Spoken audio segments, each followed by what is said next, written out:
Pride and Prejudice by Jane Austen.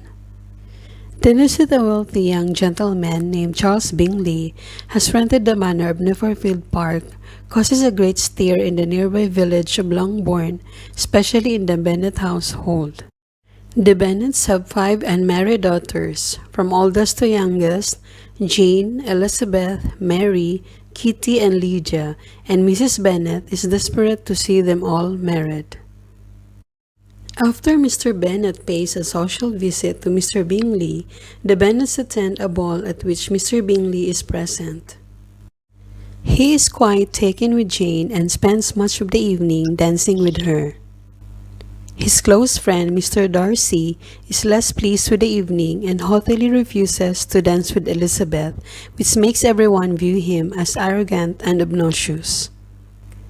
At social functions over subsequent weeks, however, Mr. Darcy finds himself increasingly attracted to Elizabeth's charm and intelligence. Jane's friendship with Mr. Bingley continues to blossom, and Jane pays a visit to the Bingley mansion. On her journey to the house, she is caught in a downpour and catches ill, forcing her to stay at Netherfield for several days. In order to tend to Jane, Elizabeth hikes through muddy fields and arrives with a spattered dress, much to the disdain of the snobbish Miss Bingley, Charles Bingley's sister. Miss Bingley's spite only increases when she notices that Darcy, whom she is pursuing, pays quite a bit of attention to Elizabeth. When Elizabeth and Jane return home, they find Mr. Collins visiting their household. Mr. Collins is a young clergyman who stands to inherit Mr. Bennet's property, which has been entailed, meaning that it can only be passed down to male heirs. Mr. Collins is a pompous fool, though he is quite fascinated by the Bennet girls. Shortly after his arrival, he makes a proposal of marriage to Elizabeth. She turns him down, wounding his pride. Meanwhile, the Bennet girls have become friendly with militia officers stationed in a nearby town. Among them is Wickham, a handsome young soldier who is friendly toward Elizabeth and tells her how Darcy cruelly cheated him out of an inheritance. At the beginning of winter, the Bingleys and Darcy leave Netherfield and return to London, much to Jane's dismay. A further shock arrives with the news that Mr. Collins has become engaged to Charlotte Locas, Elizabeth's best friend and the poor daughter of a local knight. Charlotte explains to Elizabeth that she is getting older and needs the match for financial reasons. Charlotte and Mr. Collins get married, and Elizabeth promises to visit them at their new home. As winter progresses, Jane visits the city to see friends, hoping also that she might see Mr. Bingley. However, Miss Bingley visits her and behaves rudely, while Mr. Bingley fails to visit her at all. The marriage prospects for the Bennet girls appear bleak. That spring, Elizabeth visits Charlotte, who now lives near the home of Mr. Collins's patron, Lady Catherine de Barrow, who is also Darcy's aunt.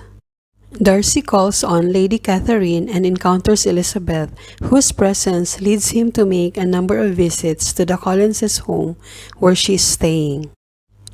One day, he makes a shocking proposal of marriage, which Elizabeth quickly refuses.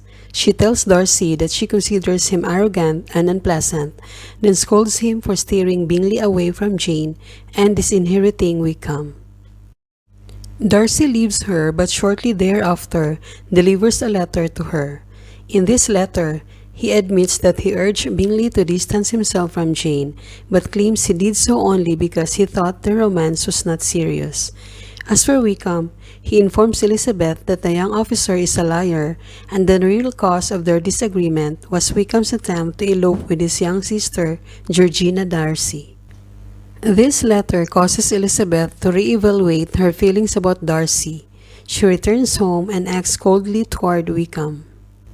The militia is leaving town, which makes the younger, rather man-crazy Bennet girls distraught. Lydia manages to obtain permission from her father to spend the summer with an old colonel in Brighton, where Wickham's regiment will be stationed. With the arrival of June, Elizabeth goes on another journey, this time with the Gardners, who are relatives of the Bennets.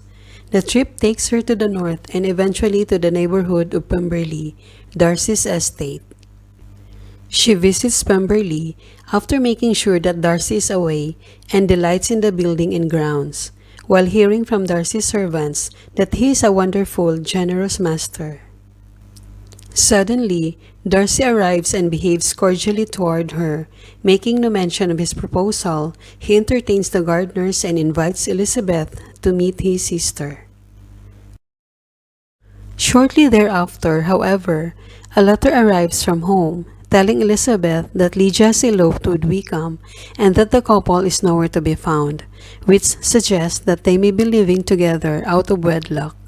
Fearful of the disgrace such a situation would bring on her entire family, Elizabeth hastens home. Mr. Gardner and Mr. Bennet go off to search for Lydia, but Mr. Bennet eventually returns home empty-handed. Just when all hope seems lost, a letter comes from Mr. Gardner saying that the couple has been found and that Wickham has agreed to marry Lydia in exchange for an annual income. The Bennets are convinced that Mr. Gardner has paid off Wickham, but Elizabeth learns that the source of the money and of her family's salvation was none other than Darcy. Now married, Wickham and Lydia return to Longbourn briefly, where Mr. Bennet treats them coldly. They then depart for Wickham's new assignment in the north of England. Shortly thereafter, Bingley returns to Netherfield and resumes his courtship of Jane. Darcy goes to stay with him and pays visits to the Bennets, but makes no mention of his desire to marry Elizabeth. Bingley, on the other hand, presses his suit and proposes to Jane, to the delight of everyone but Bingley's haughty sister.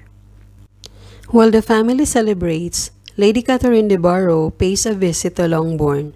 She corners Elizabeth and says that she has heard that Darcy, her nephew, is planning to marry her. Since she considers a Bennet an unsuitable match for a Darcy, Lady Catherine demands that Elizabeth promise to refuse him. Elizabeth spiritedly refuses, saying she is not engaged to Darcy, but she will not promise anything against her own happiness. A little later, Elizabeth and Darcy go out walking together, and he tells her that his feelings have not altered since the spring. She tenderly accepts his proposal, and both Jane and Elizabeth are married.